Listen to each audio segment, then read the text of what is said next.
Understanding efficiency ratios is critical for stock investors. They provide insights into how good a company is at using assets, debt, and equity. In this video, you'll learn about 3 efficiency ratios, how to calculate them, and what they can tell you about a company. For these ratios, you will need the income statement and the balance sheet. Our first efficiency ratio is return on assets. Assets are the things the company owns. So, return on assets tells you how much profit a company generates from its assets. The more profit you can generate compared to its assets, the better. To calculate return on assets, we divide net profit, found on the income statement, by total assets, found on the balance sheet. Here is an example income statement and balance sheet. Our company has a net profit of $525 and total assets of $1,600. Its return on assets is 525 divided by 1,600, which equals 0.33, or 33%. This means for every dollar in assets, the company produced 33 cents in net income. One thing to note about return on assets is that it uses profit that belongs to the shareholders, net income, and compares it to the money that has been provided by both debt and equity holders, assets. As an equity investor, or shareholder, you might be more interested in how efficient the company uses your money, the equity. A solution to this is our second efficiency ratio, return on equity. Return on equity compares the profit that belongs to the shareholders, net income, to the money that has been provided by the shareholders, equity. To calculate return on equity, we divide net income by shareholder equity. Our net income is $525 and our shareholder equity is $810. 525 divided by 810 equals 0.65, or 65%.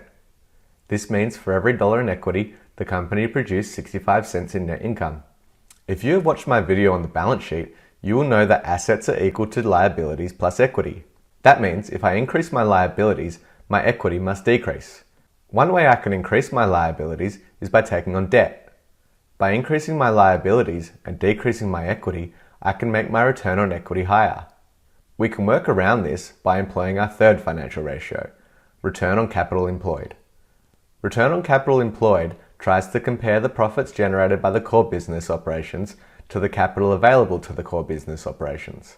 The profit generated by the core business operations is the operating profit, or EBIT. The capital available for the core business operations is capital employed. Capital employed equals total assets minus current liabilities. Our total assets are $1,600 and our current liabilities are $80. Our capital employed is $1,520. To calculate return on capital employed, we divide operating profit by capital employed. Our operating profit is $800. Our capital employed is $1,520. 800 divided by 1,520 equals 0.53, or 53%. A return on capital employed of 53% means the company is generating 53 cents in operating profit per dollar of capital employed. Now let's calculate the efficiency ratios for Nike. For this, we will need its income statement and balance sheet. Here is Nike's 10K for the year ending 31 of April 2023. Return on assets equals net profit divided by total assets. Let's find the income statement. Here is Nike's net profit, which is $5,070. Remember, these are in millions. Now we need the balance sheet for total assets. Total assets is $37,531. 5,070 divided by 37,531 equals 0.14, or 14%. Now let's calculate Nike's return on equity. Return on equity equals net profit divided by total shareholder equity. We already know net profit is $5,070. We can find total shareholder equity on the balance sheet. It's $14,004. 5,070 divided by 14,004 equals 0.36, or 36%. Lastly, we have return on capital employed, which equals operating profit divided by invested capital. Nike hasn't broken out operating profit for us, but we can calculate it. We simply subtract total selling and administrative expenses from gross profit. Gross profit is $22,292. Total selling and administrative expense is $16,377. 22,292 minus 16,344 equals 5,915. Invested capital equals total assets minus total current liabilities. Total assets is 37,531. Total current liabilities is $9,256. Nike's invested capital is $37,531 minus $9,256, which is $28,275.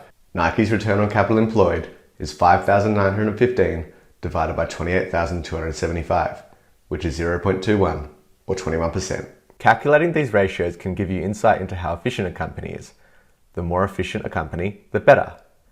If a company has higher efficiency ratios than other companies in its industry, it might indicate a competitive advantage. Also, by calculating the efficiency ratios for a company over the years, you might be able to identify a trend. That trend can help you decide if a company is likely to be more or less valuable in the future. In this video, we focused on efficiency ratios. If you watched my previous video, you'll know there are 5 main types of financial ratios: profitability ratios, efficiency ratios, liquidity ratios, leverage ratios, and turnover ratios.